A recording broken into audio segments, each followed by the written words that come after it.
नमस्कार, मी ज्ञानदा कदम. माझा महाकट्ट्याच्या नवीन पर्वात आपल्या सर्वांचं मनापासून स्वागत.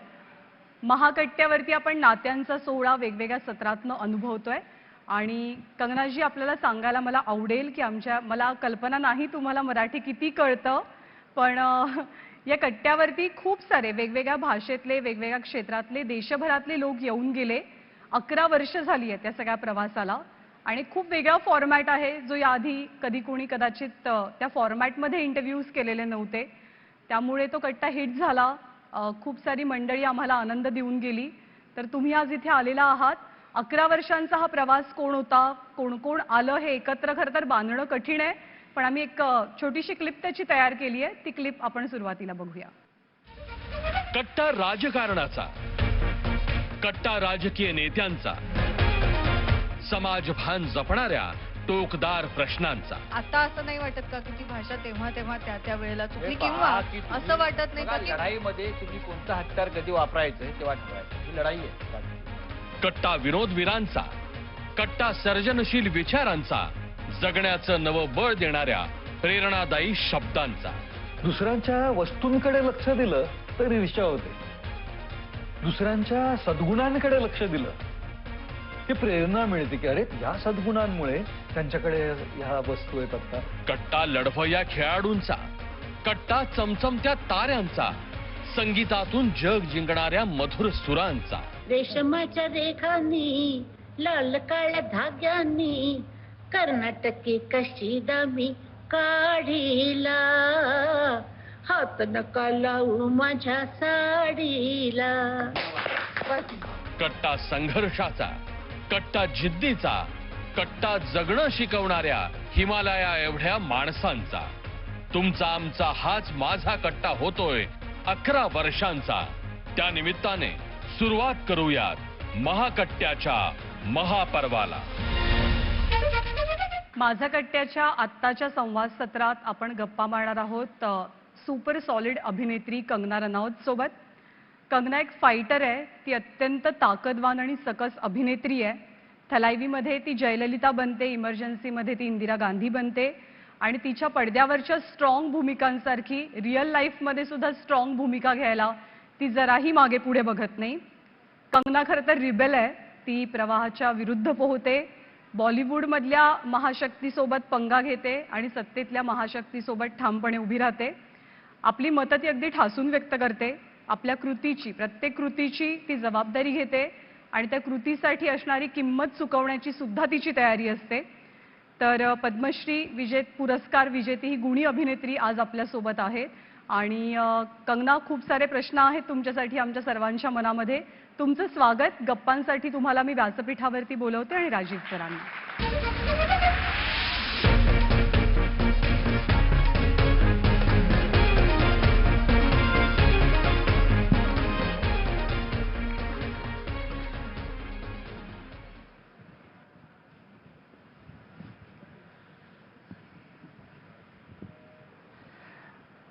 कंगना जी, आपका स्वागत इस प्रोग्राम में. आज दोपहर में आयुष्मान खुराना आए थे और उनसे जब बात हमने की तो उनके लिए जो एक प्रश्न मेरे मन में था, वो सिर्फ उनके लिए नहीं, उनके जैसे, आपके जैसे ऐसे कलाकार जो देश के किसी एक कोने में उनका जन्म हुआ, कोई फैमिली बैकग्राउंड फिल्म की नहीं, लेकिन बड़ा संघर्ष करके वो मुंबई आए, बॉलीवुड में आए और उन्होंने अपना एक बड़ा नाम किया. वैसे अगर देखा जाए तो इस देश में पैदा होने वाले हर बच्चे का सपना फिल्म एक्टर बनना होता है. हर लड़की का ख्वाब एक्ट्रेस बनना होता है. उसमें से कुछ लड़कियां भाग के आ भी जाती है मुंबई वो सपना पूरा करने के लिए. शायद ही कोई ऐसी होती है कि जो कंगना रनौत बनती है. तो ऐसा क्या होता है, ऐसी क्या खासियत होती है कि उन लड़कियों में जिनके पास भी टैलेंट है, जिनके पास लड़ने की, फाइट करने की क्षमता है, उनको सक्सेस नहीं मिलता और कंगना एक तरह से सम्राज्ञी बन जाती है बॉलीवुड की। पहले तो बहुत बहुत धन्यवाद, आप लोगों ने मुझे इस बहुत ही इम्पोर्टेंट डे पे इतने सारे इम्पोर्टेंट लोगों के साथ में बुलाया और मुझे सम्मानित किया, उसके लिए बहुत बहुत धन्यवाद। और जैसे कि आपने कहा कि ऐसे बहुत लोग ख्वाबों के साथ जीते हैं, पैदा होते हैं और ज़िंदगी में आगे बढ़ना चाहते हैं, लेकिन पता नहीं, ये तो ज़िंदगी के कई रहस्य हैं, हमें हमेशा सब चीज़ों के बारे में पता नहीं हो सकता। और क्यों कई बार हमें लगता है कि जैसा आपने कहा, ऐसे बहुत सारे लोग होंगे जो मुझसे भी ज़्यादा टैलेंटेड होंगे, मुझसे भी ज़्यादा सुंदर होंगे, पर ये तो एक रहस्य रहेगा सबके लिए, और वो हर फील्ड में होता है, क्लास में भी होते हैं। हम हमेशा देखते हैं कि ऐसे कितने बच्चे होते हैं जो कि एग्ज़ाम तो एक दिन होता है, लेकिन बच्चे पढ़ाई तो हर दिन करते हैं ना, लेकिन वो एक दिन अगर आपका अच्छा ना हो, कितने बच्चों का वो एक ही दिन अच्छा नहीं होता है जो एग्ज़ाम का डे होता है, और फिर उससे ही उनकी पूरी लाइफ डिसाइड हो जाती है। अब ऐसा क्यों होता है ये तो देखिए, वो तो किसी को नहीं पता, लेकिन जो मेरे लिए चीज़ें जो वर्क की थी, वो सबसे पहले तो ये वर्क किया था मेरे लिए कि मैं बहुत ज़िद्दी हूँ बचपन से ही, तो जो करने की मैंने ठानी उसमें मैंने कंसिस्टेंसी भी दिखाई। ऐसा नहीं कि मुझे सक्सेस, अधिकतर अभिनेत्रियों को सक्सेस 1 या 2 साल में मिल जाता है, मुझे 8-10 साल, सिर्फ लॉन्च होने के बाद सक्सेसफुल होने में मुझे उतना टाइम लग गया जितने की हीरोइन की खासकर एक शेल्फ लाइफ होती है। तो मैंने कभी भी जो एक आई थिंक कंसिस्टेंसी, परसिवरेंस जो है वो मैंने हमेशा दिखाई, और तो मुझे कोई नहीं लगता कि और क्या रीज़न हो सकता है। क्वीन की आपका जो किरदार है क्वीन का, वो मेरे लिए मतलब वो इतना खूबसूरत है और इतना प्रेरणा उससे मिलती है। कोई भी लड़की अगर देखे तो वो प्रेरित हो जाएगी उससे कि इस तरह से अगर मैं बन सकूं या मुझे बनने की कोशिश करनी चाहिए। क्या आप में रियल लाइफ में इस तरह का बदलाव बाद में आया कि जब आप छोटी थी, आपने कहा कि जिद्दी पहले से हूं, तब से बचपन से ही आप में था, और फिल्मों में जाना, एक्ट्रेस बनना, ये सपना आपने कब से देखना शुरू किया? मैं एक्चुअली सच बताऊं आपको कि मेरा ऐसा कभी कोई सपना नहीं रहा फिल्म एक्ट्रेस बनने का, और ये शायद एक अजीब बात लगे क्योंकि मुंबई में लोग बहुत ज़्यादा क्लोजली फिल्मों से के रहते हैं। मतलब ये तो मुझे ऐसा लगा कि आप तो जब से आपको समझ आई है आप एक्ट्रेस बनने के लिए ही खुद को प्रिपेयर कर रही हैं। नहीं, बिल्कुल भी नहीं, बिल्कुल भी नहीं।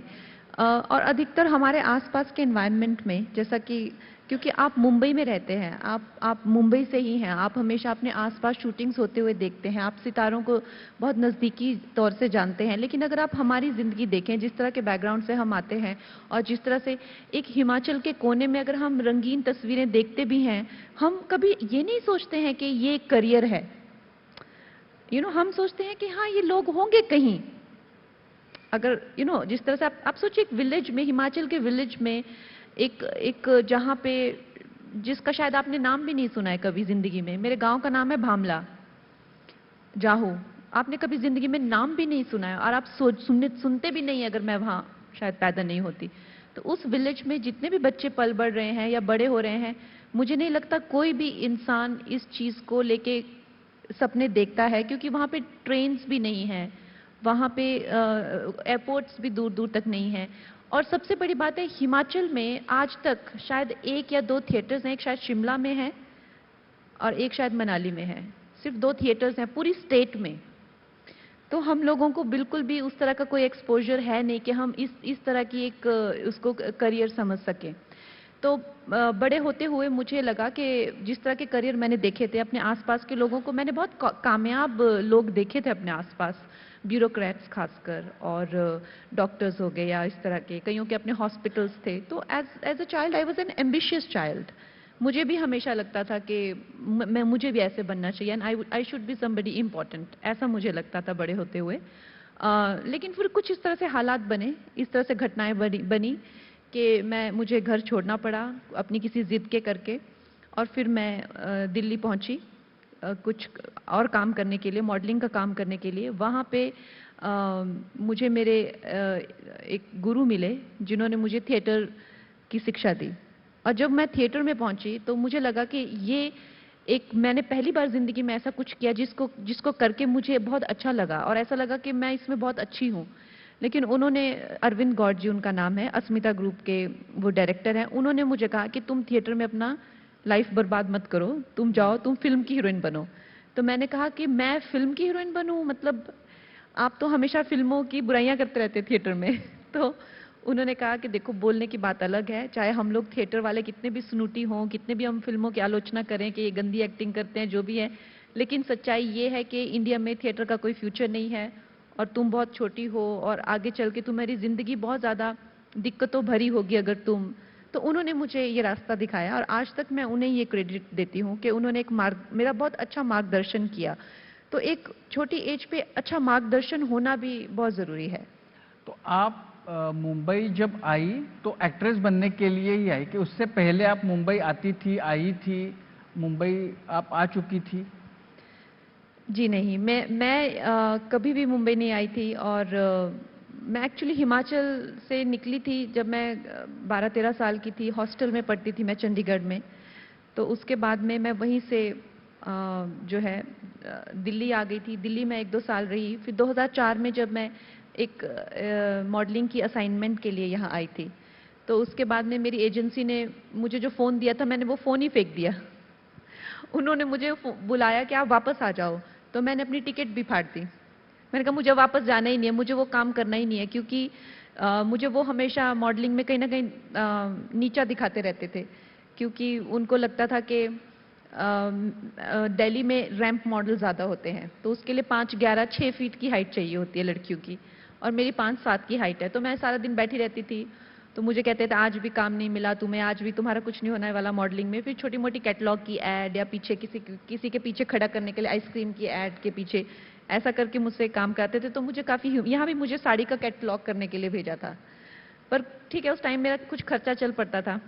लेकिन मैं यहाँ पे आई और उसके बाद में मैंने डिसाइड किया कि मैं ऑडिशंस पे जाऊँगी, और उस तरह से मैंने फिर ऑडिशंस देना शुरू किए। एंड आशा चंद्रा जी का हॉस्टल है यहाँ पे, उसमें मैंने एक रूम बुक करा लिया था। वहाँ पे एक हॉल में 10-15 लड़कियाँ और एक अलमारी मिलती थी 5,000 रुपये में उन दिनों में, तो जुहू तारा रोड पे। तो उस जगह पे Asha Chandra ji herself was related to films, तो उन्होंने मुझे 1-2 एजेंट्स के नंबर दिए लोखंडवाला में। फिर ऑडिशंस का दौर शुरू हुआ और मुझे अच्छा रिस्पांस मिला। 2004 में मैं मुंबई आई थी और 2000 लगभग 4-5 महीने में ही मुझे मेरी पहली फिल्म मिल गई थी। लेकिन उससे पहले ही मुझे मुंबई में जितनी मुझे रिजेक्शंस दिल्ली में मिली, मुंबई में मुझे काफ़ी सक्सेस मिला। पहले मुझे राधिका विनय सप्रू का एक वीडियो था, वो भी जाने माने डायरेक्टर थे, बहुत वीडियोस बनाते थे। तो यहाँ आते 1 महीने में उन्होंने मुझे एक वीडियो दे दिया था। फिर मेरे पेरेंट्स ने कहा ऐसे वीडियोस मत करो, तुम हमारी थोड़ी इज्जत रखो और वीडियो मत करो कुछ ऐसे। फिर मैंने वो वीडियो नहीं किया। फिर उसके बाद में मुझे पहलाज नहलानी जी की एक फिल्म मिल गई, तो उसका भी कॉन्सेप्ट कुछ ऐसा ही था जिससे मेरे पेरेंट्स कुछ अनकंफर्टेबल हो गए। फिर उसके बाद में ये मुझे फिल्म गैंगस्टर मिली। बीच बीच का दौर था, कुछ मिलता नहीं था, तो उन्होंने पूछा ये डायरेक्टर ने पहले क्या किया है। मैंने कहा इसने मर्डर फिल्म बनाई है। तो वो कहते तुम इसको भी छोड़ दो। मैंने कहा अब मैं इसको नहीं छोड़ूंगी, अब इसने जो करना होगा करेंगे और हमने जो करना हम करेंगे।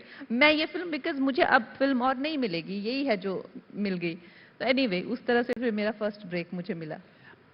आप अपने गांव से, हिमाचल से दिल्ली आई तो एकदम ऑ हुआ होगा। दिल्ली से मुंबई आई तो पहला इंप्रेशन क्या था? मुंबई आने के बाद मतलब आशा चंद्रा जी तक का रास्ता कैसे मिला और मुंबई का पहला इंप्रेशन क्या था? सबसे पहले तो जो हम लोगों ने बचपन में मुंबई के बारे में सुना है और देखा है, और होते होंगे कई लोगों के एक्सपीरियंसेस वैसे भी, पर मुझे तो इतना एक्सट्रीम कुछ लगा नहीं। मुझे तो ऑनेस्टली बहुत ही ज़्यादा एक फ्रेंडली सिटी लगी। आशा चंद्रा जी के हॉस्टल के बारे में मैंने दिल्ली में ही पता कर लिया था, और उनके यहाँ पे मैंने एडमिशन दिल्ली से ही ले ली थी दोस्तों के ज़रिए, क्योंकि वहाँ भी बहुत सारे स्ट्रगलर लोग थे जिन्होंने मुझे बताया था कि आशा चंद्रा के हॉस्टल में। तो मैं आते ही सबसे पहले उनके हॉस्टल में आ गई थी। लेकिन मुंबई जो है वो, क्योंकि मैं लोकल ट्रेन्स में जाती थी और टैक्सी में घूमती थी और जुहू बीच पे सब, तो मुझे लगा कि जो भी मैंने मुंबई के बारे में सुना था और जितना भी मैंने सोचा था वैसा तो कुछ है नहीं। ऐसा मुझे उस टाइम पे लगा। मैंने कहा ऐसा तो कुछ है नहीं, अगर देखा जाए तो कुछ बड़ा में मुझे कुछ खास दिख नहीं रहा ये सब। उसके बाद में जब मेरा थोड़ी प्रमोशन हुई लाइफ में और मैंने गाड़ी ली, फ्लैट्स लिए, 5 स्टार होटल्स में जाना शुरू किया, तो मैंने एक्चुअली रियलाइज किया कि मुंबई इतने लेवल्स में एग्जिस्ट करती है कि आप जब लोकल ट्रेन में होते हैं तो मुंबई अलग दिखती है, आप जब एक मर्सिडीज में होते हैं तो मुंबई अलग दिखती है। तो मुंबई तो थी वही जो मैं आई थी, लेकिन मेरे लिए नहीं थी वो। सो उस टाइम पे जब मैं आई थी तो मेरा फर्स्ट एक्सपीरियंस मुंबई का यही था कि इतना क्या बोलते हैं लोग कि इतना बड़ा, वो कहाँ है ये सब। तो so obviously I did not have access to it. तो मैं तो जुहू बीच पे घूम के जुहू बीच ही मेरे लिए मेन थी कि मैं जब दिल्ली में था तो मुझे वहाँ ऐसे लोग मिलते थे कि जिनको समंदर का बहुत अट्रैक्शन हुआ करता था। मतलब वो उन्होंने फिल्मों में देखा था, पिक्चर्स में देखा था, लेकिन असल में देखा नहीं था। तो उनको बहुत ज़्यादा क्यूरियोसिटी हुआ करती थी कि वो होता कैसे है। तो इस टाइप की कुछ आपको थी, मतलब पहली बार जब आई होगी? डेफिनेटली हमारे तो छोटे छोटे गांव में जब न्यूज़ में भी स्टॉक एक्सचेंज और ये सब दिखाते थे, बड़ी बड़ी सिटीज़ के बारे में दिखाते थे, तो मैं हमेशा अपने पापा को कहती थी आप यहाँ गए हैं? पापा कहते थे नहीं। आप बेंगलोर गए? नहीं। आप मुंबई गए? नहीं। तो मैं कहती आप गए कहाँ हैं? कोई ऐसी जगह है जो टीवी पे आती है और आप गए हैं? तो पापा कहते थे काय को जाना बेटा, हमारी जगह सबसे बेस्ट है। वो हमेशा यही कहते थे। हमारे लोग यहाँ घूमने आते हैं, लोग अपना छुट्टियां मनाने के लिए यहाँ आते हैं, तो हमको कहाँ जाने की क्या ही जरूरत है। मेरे को उसमें कोई लॉजिक नहीं लगता था। मैंने कहा जाके देखना तो चाहिए ये जगहें। तो फिर मैं जब मुंबई आई, of course my exposure to the city and the grandeur of it and the busyness of it, all of it was all. But सबसे अच्छी बात जो मुझे लगती है कि मैं बहुत छोटी थी, बहुत ज़्यादा छोटी थी मैं। तो जब आप 15-16 साल की उम्र में इतने इम्प्रेशनेबल होते हैं आप, और बहुत चीज़ों को इजीली अडेप्ट भी कर लेते हैं, समझ भी लेते हैं, किसी भी चीज़ में बहुत जल्दी ढल भी जाते हैं, और आप में रिजिडिटी नहीं होती। तो चाहे आपकी ज़िंदगी कैसी भी कंफर्टेबल या अनकंफर्टेबल रही हो, आप बस आगे बढ़ते जाते हैं। तो ये मेरे लिए बहुत ज़्यादा वर्क किया। आपके रोल्स भी, उसमें भी आपका जो रिबेलियन वो दिखता है, असल जिंदगी में भी तो आप हो ही। तो क्या ये बचपन से है? हाँ, झगड़ालू थी लड़की? जिद्दी तो मैं बचपन से हूँ। और देखिए ऑफ कोर्स होता तो है, जो इंसान जिद्दी हैं वो तो जिद्दी हैं, वो उनकी फितरत है, वो नहीं बदल सकती। नहीं, ऐसा है कि लड़की खुद को जिद्दी बोल सकती है, बाकी लोग तो बोलते होंगे झगड़ालू है। नहीं, झगड़ालू और जिद्दी अलग होते हैं ना। झगड़ालू अलग होते हैं और जिद्दी अलग होते हैं। जो आई थिंक झगड़ालू में आपकी बहुत ज्यादा एनर्जी जो है वो कहीं ना कहीं एक वेस्ट होती है। आप किस बात को लेके बड़ी, मतलब बचपन में अगर आपको इंसिडेंस ऐसा अगर आप बता पाई, तो ऐसे क्या इंसिडेंसेस कि आप अपने जिद पे अड़ी रही और जिसके लिए आपको झगड़ा करना पड़ा, और आज भी उस झगड़े की याद आपके मन में ताजा है? सबसे पहला झगड़ा या जीत जिसके लिए आपको झगड़ना पड़ा? सबसे पहला झगड़ा आई थिंक हॉस्टल जाने के लिए मेरे मम्मी पापा जो है, मेरी सिस्टर को उन्होंने हॉस्टल भेजा हुआ था, तो वो वहाँ पे बिल्कुल एडजस्ट नहीं कर पाई, और वो वहाँ पे रोती रहती थी और मम्मी पापा को लेटर्स भेजती रहती थी, मुझे वापस लेके आओ, मुझे वापस लेके आओ। तो मेरे पापा ने काफ़ी मतलब गर्ल्स हॉस्टल KMV करके जलंधर में काफ़ी बड़ा हॉस्टल है, और मेरी फैमिली के लिए बहुत बड़ा अमाउंट था एक वो करना। फिर पापा को काफ़ी नुकसान हुआ, उनको लाना पड़ा है सब। तो पापा ने कहा कि मेरी बड़ी इच्छा थी कि मैं अपने बच्चों को अच्छे कैंपस में पढ़ाऊं, लेकिन ये सब बेकार ही निकले ये सब। सो मेरा नंबर 2 था। तो मैंने कहा आप ऐसा क्यों कह रहे हैं कि सब बेकार निकले, मुझे हॉस्टल जाना है। तो कह अब मैं किसी को हॉस्टल नहीं भेजूंगा। और मेरा तो ऐसे ही नुकसान हो गया, क्योंकि I was the more out going type, my sister was not. और बिल्कुल मना हो गया फैमिली में कि इनको किसी को हॉस्टल नहीं भेजेंगे। फिर मैंने जिद पकड़ ली, मैंने कहा मुझे तो जाना ही है। तो फिर माई मम्मा सेड कि अच्छा अगर तुमने भी वैसे ही किया, क्योंकि हम हिमाचली अलग होते हैं और पंजाबी अलग होते हैं, और हमारी हिमाचल की नेबर स्टेट तो है ही पंजाब, तो आप लोग कल्चरली एडजस्ट नहीं कर पा रहे हो वहाँ पे, फूड वाइज आप एडजस्ट नहीं कर पा रहे हो, और आप लोग बहुत ही ज़्यादा पैम्पर्ड बच्चे हो। वो जो कि सच्ची है। सभी बच्चे होते हैं, बट हमारी फैमिली में हम लोगों को ना टेबल पे ही खाना, मतलब मेरी सिस्टर तो है कि बस ठंड बहुत है पेज पलट दो, तो मम्मी आती थी अपने कमरे से बुक का पेज पलटने के लिए रजाई के अंदर, तो वो कहती मम्मी मम्मी, तो मम्मी भाग के आती थी और पापा कहते थे देखो तुम लोग कितने बिगड़े हुए हो, तो मम्मी पेज पलट के जाती थी बुक का। तो उस तरह से हम लोगों को काफी पैम्पर्ड थे। सो फिर पापा ने मैंने बहुत ज्यादा उसमें भी घर पे फिर स्ट्राइक टाइप किया, मैंने कहा मुझे जाना ही है। फिर उन्होंने मुझे भेजा चंडीगढ़ मेरे मनपसंद हॉस्टल में, और टू देयर सरप्राइज जब वो लोग मुझे छोड़ने आए वहां पे, मैंने उनको मुड़ के भी नहीं देखा। फिर वो उस बात पे नाराज हो गए कि तुमने एक बार भी मुड़ के नहीं देखा, तुम एक बार भी लेटर नहीं भेजती, तुम एक बार भी फोन नहीं करती, तुम हमें याद ही नहीं करती हो। मैंने कहा आप लोगों का प्रॉब्लम क्या है? आप लोग चाहते हो मैं याद करूं कि नहीं याद करूं? So basically that was my first fight with my parents. Kangana, मेरे दो सवाल है। एक तो ना कि कोई एक एज होती है जब लड़कियों को रियलाइजेशन होता है कि अपने लुक्स कैसे हैं, मैं एक पर्टिकुलर वे में दिखती हूँ। तो ये रियलाइजेशन आपको आपके लुक्स के बारे में कब हुआ, और तब से ये जर्नी शुरू हुई कि पहले कोई अलग ड्रीम था और वो ड्रीम्स बदलते गए? हमारे एक्चुअली हमारी, जैसे मैंने बताया, जो परवरिश है, जिस तरह की फैमिली है, काफ़ी स्ट्रिक्ट हमारी फैमिली है। और बचपन में तो डेफिनेटली मुझे काफ़ी ऐसे कुछ आके किसने गाल खींच दिए, अरे ये तो बड़ी क्यूट है, छोटी वाली बहुत क्यूट है इनकी बेटी, ये ऐसे तो मुझे बोलते रहते थे।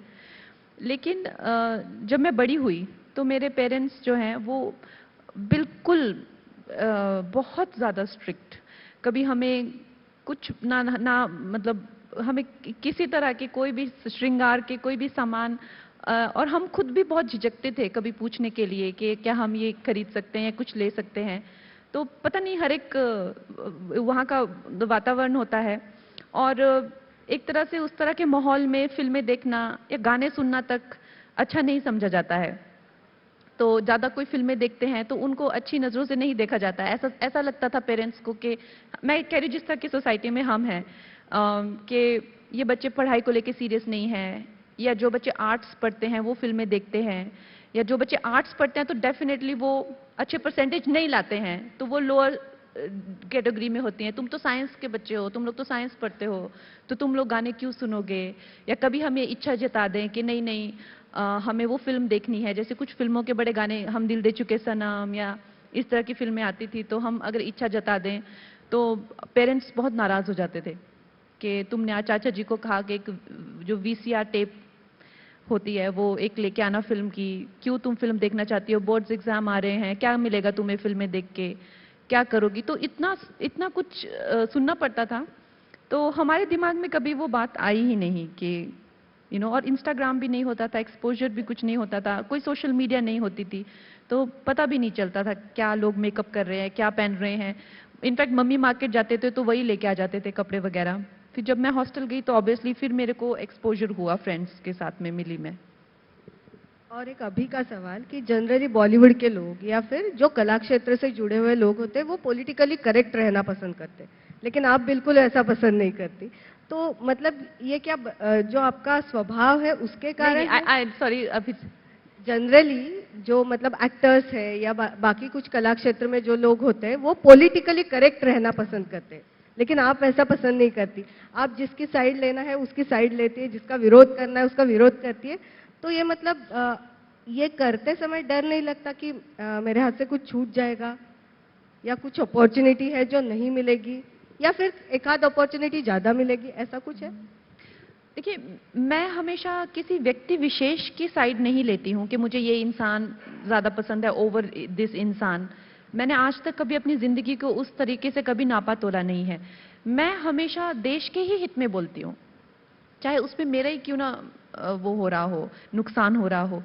तो जब मैं इस तरह से चलती हूँ तो मैं सोचती हूँ कि मैं कोई ऐसा काम ना कर दूँ, कोई ऐसा कदम ना ले लूँ, कोई इस तरह से ऐसी बात ना बोलूँ जिसमें कोई लॉन्ग टर्म में देश का नुकसान हो जाए। तो आप देखिए, हमेशा लोग जो मुझसे नाराज़ रहते हैं या जो मुझे एक्यूज़ करते हैं या केसेस भी करते हैं, किसी ना किसी देश का ही कोई मैटर होता है। कंगना जी, इसी को लेकर मेरा एक सवाल है कि मतलब जिस तरह फिल्मों में आप अलग तरह के रोल करती है, मतलब डेयरिंग बाज या आउट ऑफ वे वाले रोल करती है, उसी तरह रियल लाइफ में भी आप है। आप जावेद अख्तर से पंगा ले लेती है, आप उद्धव ठाकरे से पंगा ले लेती है। अब विवेक अग्निहोत्री ने कहा कि बॉलीवुड में सिर्फ 2 ही लोग हैं जो करण जौहर जैसे लोगों के खिलाफ बोलते हैं, एक है मैं हूँ और दूसरी कंगना है। तो ये जो है मतलब बॉलीवुड करण जौहर उनके खिलाफ बोलना, ये किस वजह से होता है? देखिए, मैं एक, जैसे मैंने कहा, एक व्यक्ति विशेष के नहीं, एक सिस्टम के खिलाफ मैं बात कर रही हूँ। एक सिस्टम है जो कि एक प्रिविलेज्ड लॉट को रिप्रेजेंट करता है। जब मैं फिल्म इंडस्ट्री में आई तो मैं इंग्लिश नहीं बोल सकती थी, तो उसको लेके मेरी हंसी उड़ाई गई। फिर जिस तरह के मैं बैकग्राउंड से आती हूँ कि मेरा फिल्मी बैकग्राउंड नहीं है, तो अगर आपका फिल्मी बैकग्राउंड नहीं है तो उनको लगता है आपका बैकग्राउंड ही नहीं है। फिल्मी बैकग्राउंड नहीं होना या बैकग्राउंड ही नहीं होना 2 अलग चीजें हैं ना। बैकग्राउंड तो हमारे भी हैं बट फिल्मी नहीं है, तो आपको इस तरह से सेकंड क्लास सिटीजन की तरह ट्रीट करना। आज अगर आप सोचते हैं कि इतने सारे आउटसाइडर्स आपको देखने को मिलते हैं फिल्म इंडस्ट्री में, आज लोग भारत के प्रति, अपनी भारतीयता के प्रति, अपनी भाषा के प्रति, अपने पहनावे के प्रति जो गर्व महसूस करते हैं और उसका पूरा प्रदर्शन करते हैं। मेरे जैसे कई लोग हैं जो तत्पर हैं इस लड़ाई में, जो कि इस चीज को लोगों के ध्यान में ला रही है, इस चीज को लोगों में उजागर कर रही है कि किस तरह से जो है यहाँ पे जो है आउटसाइडर्स को प्रताड़ित किया जाता है, या किस तरह से जो है, जब सुशांत सिंह राजपूत का किस्सा हुआ तब सबने कहा कि हाँ, उसके साथ में काफी ज्यादती हुई या काफी उसको सताया गया। लेकिन उसी तरह से अगर मैंने, ठीक है, अगर मैंने जो है I decided to fight, but that does not mean कि उनका सेक्रीफाइस कुछ लेस है या जो मेरी लड़ाई है वो कोई कम है। तो हर एक की अपनी अपनी वो लड़ाई है। लेकिन इसेंशियली आज जहाँ पे मैं देखती हूँ कि कितने इजी है स्मॉल टाउन लोगों के लिए, एक जो ये सो कॉल्ड होइटी टोइटी सोसाइटी जो है, जो एक प्रिविलेज्ड लॉट है, जो जिनको ये लगता है कि हम ही जो हैं, जो कहीं ना कहीं एक ब्रिटिशर्स के वंशज से लगते हैं, ये कुछ अजीब से, जिनका भारत और उसके जड़ों से कोई लेना देना नहीं है, भारतीयता से कोई लेना देना नहीं है, तो वो आपको नीचा दिखाते हैं इस चीज को लेके। तो उनसे मेरी लड़ाई, उस सोच से मेरी लड़ाई है। मेरी लड़ाई किसी व्यक्ति विशेष से नहीं है। तो क्या इसी वजह से जब करण जौहर ने हिंदी में ट्वीट किया तो आपने उनकी प्रशंसा की, हिंदी में ट्वीट करने की वजह से? क्या क्या? करण जौहर ने जब हिंदी में सोशल मीडिया पे कुछ एक कमेंट डाली थी तो आपने उसको प्रेज किया था कि अच्छी बात है। मैं वही कह रही हूँ। अब आप देख रहे हैं कि कितने सारे आउटसाइडर्स को जो है, इवन जो लोग कभी ब्रेक नहीं देते थे आउटसाइडर्स को, वो भी ब्रेक दे रहे हैं। कितनी ज्यादा महिला प्रधान फिल्में बन रही हैं। कितने ज्यादा लोग हैं जो बाल स्ट्रेट करके घूमते थे, अब बाल कर्ली करके घूम रहे हैं, है ना। तो कुछ तो हमने भी बहुत मार वक्त की सही है, बहुत बलिदान दिए हैं, बहुत लड़ाइयाँ लड़ी हैं। तो आज आपको इतनी वैरायटी जो है हर जगह देखने को मिलती है, और अपने ऊपर गर्व भी हम महसूस करते हैं। छोटे शहर के लोग हैं या एक लोकल भाषा में बात करने वाले हम लोग हैं, हम भारतीय लोग हैं, तो उसमें हमें भारतीयता पे अपने पे गर्व होना चाहिए। कोई 4 लोग मिलके हमें क्यों शर्मिंदगी उस पे दिलाए। कंगना जी, आप बहुत आर्टिकुलेट है और आपकी ओपिनियंस जो है वो भी काफी सुलझे हुए हैं, और वो एक्सप्रेस करने में भी आप डरती नहीं हैं। साथ ही में आप पॉपुलर भी है और आप में एक नेशनलिज्म का सेंस भी है। तो ये सारी चीजें देखते हुए ये जो प्रोग्रेशन है, ये कहीं ना कहीं राजनीति की ओर बहुत आसानी से जा सकता है। आप अगर चाहे भी नहीं तो भी जरूर आपको पॉलिटिकल पार्टीज वो करेगी। तो आने वाले समय में आप अपने आप को राजनीति में देखती हैं? थैंक यू मैम, आपने मेरी इतनी प्रशंसा की, थैंक यू। मुझे नहीं लगता मैं इतने अच्छे शब्दों के लायक हूँ, लेकिन ये एक ऐसा प्रोफेशन है जहाँ पे जैसे आप ये कह सकते हैं कि मुझे एक्टर बनना है या मुझे इंजीनियर बनना है, लेकिन एक जनता का प्रतिनिधि बनने के लिए या एक समाज की सेवा करने के लिए या एक नेता बनने के लिए, अगर आप ऐसा कहेंगे तो आई थिंक कहीं ना कहीं ये एक वल्गर थॉट है कि मुझे एक नेता बनना है, आपको ऐसा नहीं कहना चाहिए, जनता को ऐसा लगना चाहिए। और जैसा आपने कहा कि जो लोग are in the position of power और जो इन चीज़ों के कर्ता धर्ता हैं और जो ये विजन रखते हैं, उन लोगों को लगना चाहिए। मुझे क्या लगता है इस चीज़ के बारे में, दैट इज़ इररेलेवेंट। क्या मैं उस लायक हूँ, वो I think it is between the public to decide and between those who hold the power to give me an opportunity. तो I will leave this decision to them only. जी बिल्कुल, आपने जो कहा वही मैंने सवाल आपसे पूछा कि आपको पॉलिटिकल पार्टीज आने वाले समय में वो कर सकती है, आपको अपने तरफ खींचने की कोशिश कर सकती है, तो आपको राजनीति में आने से परहेज है?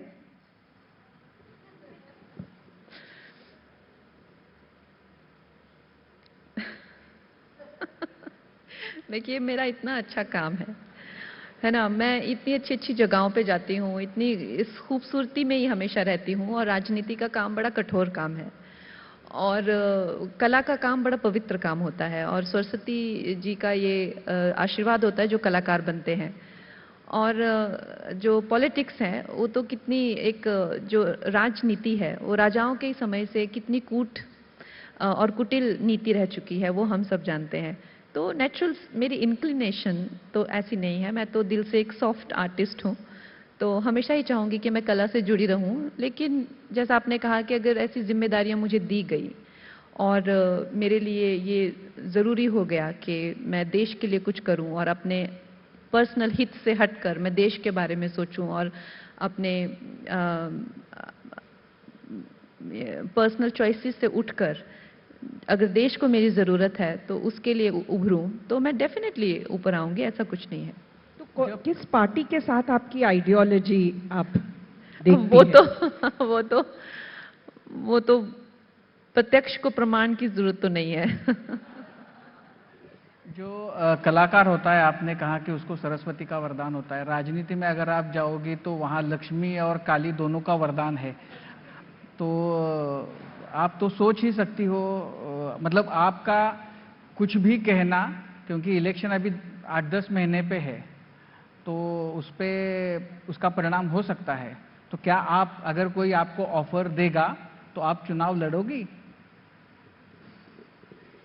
जैसा कि मैंने कहा कि क्या स्थिति है और किस तरह से किस स्थिति में मुझे अप्रोच किया जाता है, और अगर मेरी ज़रूरत है देश को तो definitely I am there for my country. Kangana, आपको पंगा क्वीन नाम से जाना जाता है आजकल। आपने बीच में बहुत सारे पंगे लिए, उसके बाद आपका ऑफिस भी तोड़ा गया था। तब आपके फैमिली में से आपको किसने बोला कि बस करो, मतलब फैमिली में मम्मी या पापा कोई डर गए थे कि और कुछ हो सकता है? क्योंकि हमारे सोसाइटी में लड़की जब देखा जाता है तब उसको थोड़ा कमजोर, एक सोसाइटी होती है वो कमजोर कहती है, पर आप इतने स्ट्रांगली कैसे फर्म रहते हो? पंगा लेने से डर नहीं लगता है? और फैमिली की क्या होता है?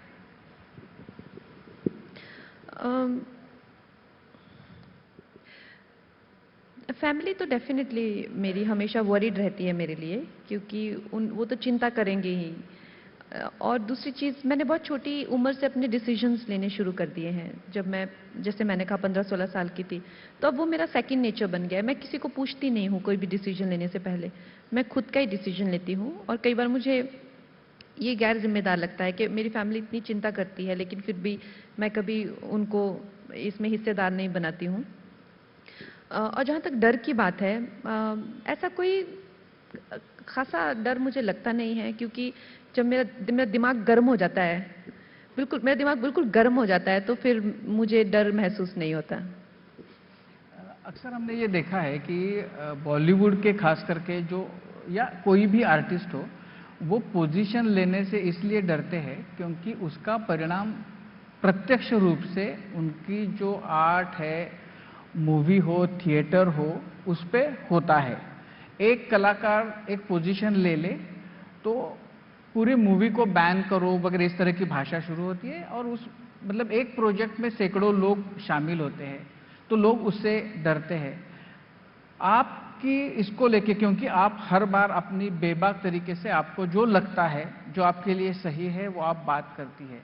ये जो बायकॉट वाला ट्रेंड आजकल शुरू हो गया है, इसे आप कैसे देखती हो? क्या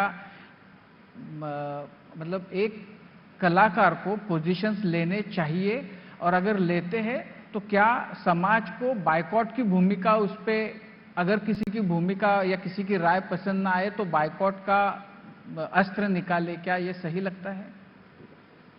आई थिंक अगर किसी भी इंसान को अगर हम सेलिब्रिटी कहते हैं तो उसका लिटरल मीनिंग यही होता है, द सेलिब्रेटेड बीइंग, जिसको जो है एक तरह से पेडेस्टल दिया जाता है। और वो पेडेस्टल को स्पॉटलाइट के लिए या सेल्फीज के लिए नहीं दिया जाता है, वो इसीलिए दिया जाता है कि वो इंसान जो है, जो लोग उसको सेलिब्रेट करते हैं, कहीं ना कहीं चाहे छोटे मायने पे या बड़े लेवल पे, उन्होंने उसको आगे the face of their race, community, sentiment, emotion जो भी बनाया हुआ है, वो उसको रिप्रेजेंट करे। That person who has the pedestal and the power has the greater responsibilities also. So definitely ये तो कोई इसमें दो राय ही नहीं है कि हर सेलिब्रिटी को, everybody who's celebrated has the responsibility of giving back to the society.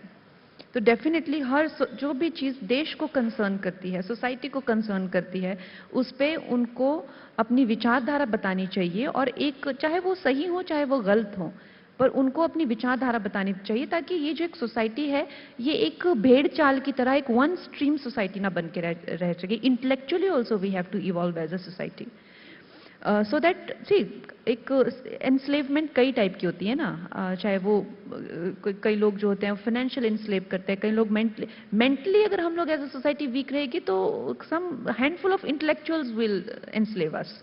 So that's why this thing will open up. Everybody should be allowed to speak and put their perspective. तो ये बहुत महत्वपूर्ण है। और दूसरा जो महत्वपूर्ण है, एक जो कल्चर्ड और सिविल सोसाइटी होती है, उसकी सबसे बड़ी यही पहचान होती है कि आप एक अपोजिंग ओपिनियन को कैसे रिसीव करते हैं, आप कैसे एक्सेप्ट करते हैं। तो चाहे आप उससे अग्री करें चाहे नहीं करें, but I understand it's your democratic right to express yourself, and I don't agree with you, but I would definitely not stop you from expressing yourself. तो ये इस तरह का एक वर्ड, इस तरह का डायलॉग रहना चाहिए सोसाइटी में। कोई बॉयकॉट का, इस तरह का कोई भी हार्श इस तरह से I don't think should be allowed. ये जो सोशल मीडिया पे, खास करके ट्विटर पे वगैरह जो बायकॉट वाला ट्रेंड्स चलते हैं, क्या आपको लगता है उससे फिल्म को असल में उसका नुकसान या फायदा होता है? बायकॉट ट्रेंड से फिल्में फ्लॉप होना या चलना, ऐसा पॉसिबल है? नहीं, आई थिंक कितने पूरे सोशल मीडिया के जो यूजर्स हैं, वो जब देश की पॉपुलेशन बहुत ज़्यादा है, hardly 1% people are on social media. जिस तरह जो आप ट्विटर पे बॉयकॉट ट्रेंड्स वगैरह करते हैं, उनकी बहुत ही छोटी संख्या रहती है। तो आई डोंट थिंक उसके कोई इफेक्ट होते होंगे। लेकिन हाँ, जैसे मैंने कहा कि क्यों किसी को भी क्यों मानसिक तरीके से इस तरह से प्रताड़ित किया जाए, इस तरह से उनको दुर्व्यवहार उनके साथ में किया जाए, तो ऐसा नहीं होना चाहिए।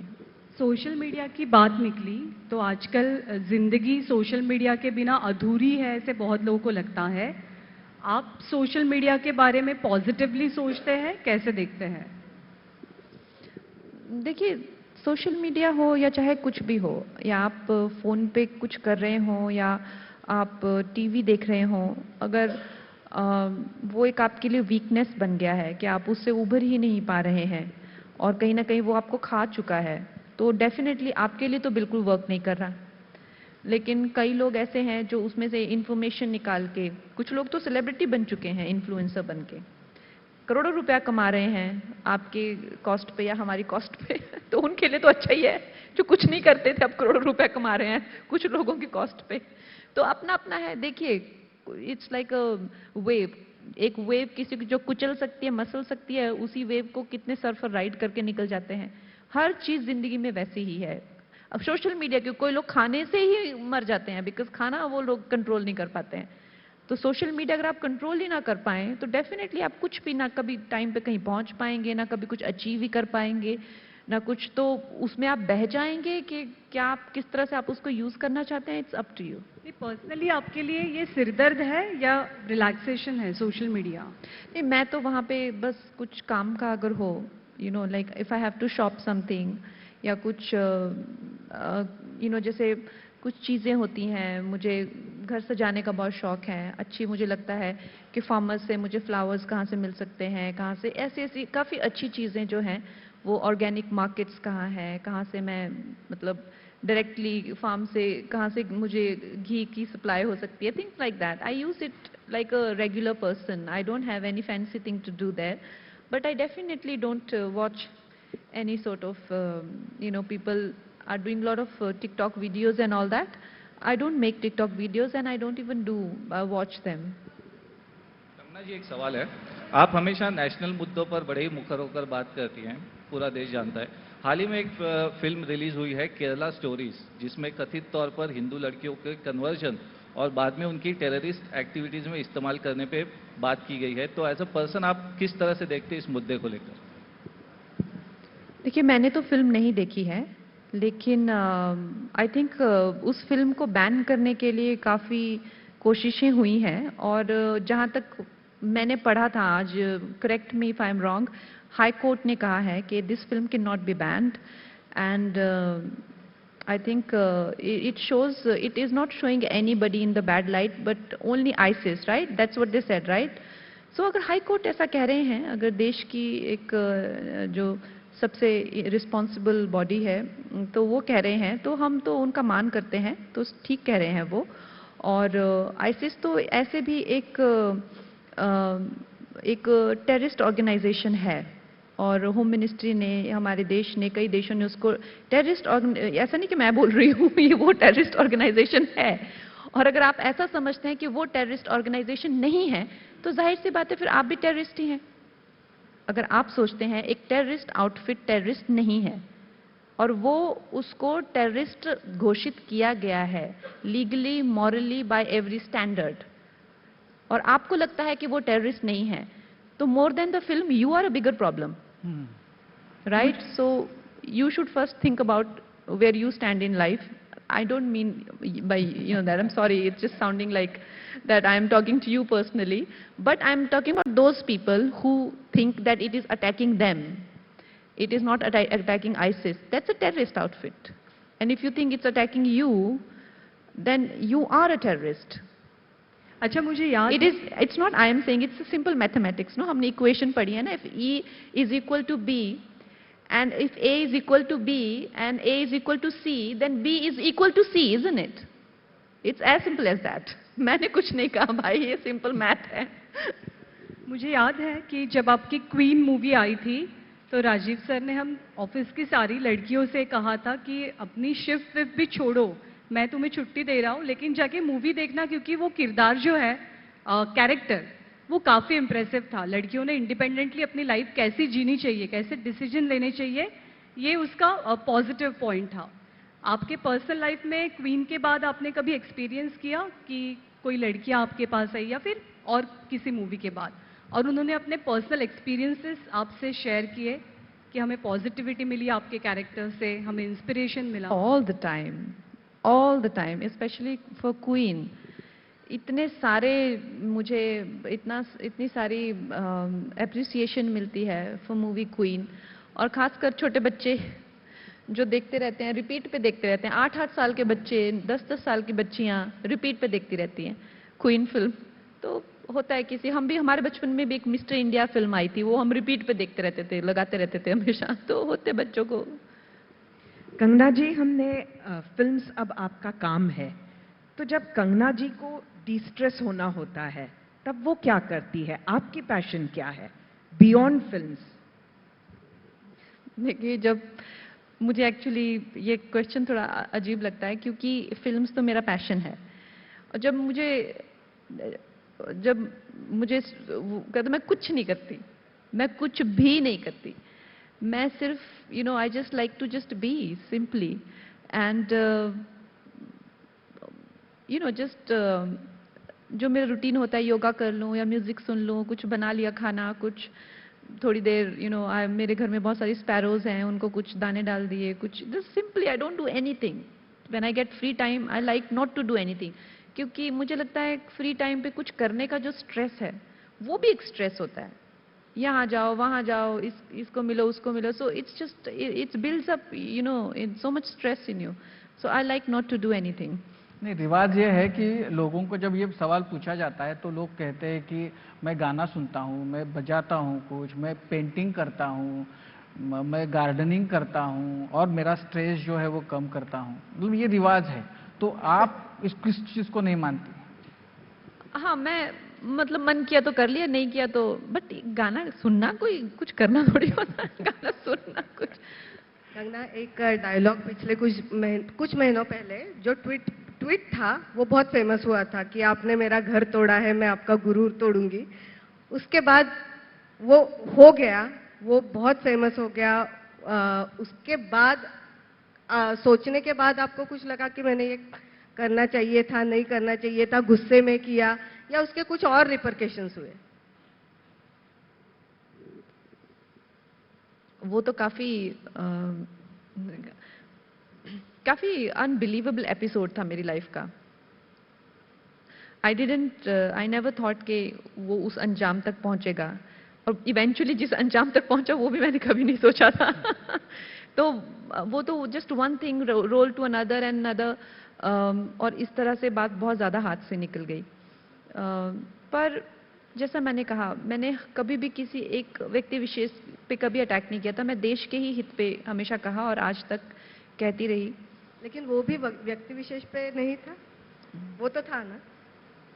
हाँ, जब मेरा घर टूटा, जब मेरा घर तोड़ा गया था, और एक तरह से an absolute vulgar abuse of power, you know, blatant and absolute crude and, you know, really unacceptable behavior, and especially when you're in a position of power. This is what I mean. It's not easy to be a politician, you know. To be a politician, one has to have a different bent of mind, you know, because when it is an individual versus the state, you can't fight an individual, and that is such a basic thing for any, you know, politician to know. No matter how much I criticize a politician, no matter whatever I say, just if, you know, like, if anybody says that, okay, whatever that girl's problem is, that I'm gonna sit and solve it sitting next to her because she is like my daughter. This is where you make me completely powerless, right? And what you do instead, you build yourself up and show you are worthy of that position. But what you do instead, you prove to the world that how you don't deserve that position.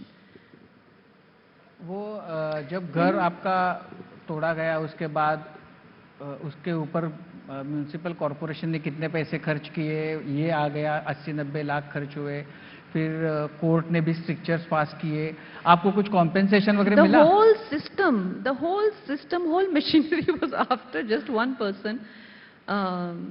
So definitely it will not be a very good decision on their part when they look back at the, you know, how the decisions that they made. That was not a very good decision, that they broke my house, demolished my house. But yes, I have not got any compensation. They were supposed to send the evaluators. So now I met Shinde ji and I said, आप ही लोग मुझे कुछ evaluator भेज दीजिए. But anyway, those are the matters of jokes. I don't want anybody who has abused the money of taxpayers. I do not want any more compensation. It's fine. तो आपने जो तोड़ने के बाद जो रिकंस्ट्रक्ट करना पड़ा, तो उसका बिल भी आप भेज सकती हो? Yes, the court has said that they are supposed to pay me whatever compensations, but I have not, like I said, they never sent evaluators and I did not demand because I know it's taxpayers' money and I do not want any of it. That's fine. मराठीमध्ये 2 शब्द आहेत, बिनधास्त आणि बेधडक. तर तुमची personality या 2 शब्दांमध्ये अगदी सपखल बसते. तुम्ही आज आलात, मनमोकळ्या गप्पा मारल्यात, त्याबद्दल तुमचे मनापासून आभार.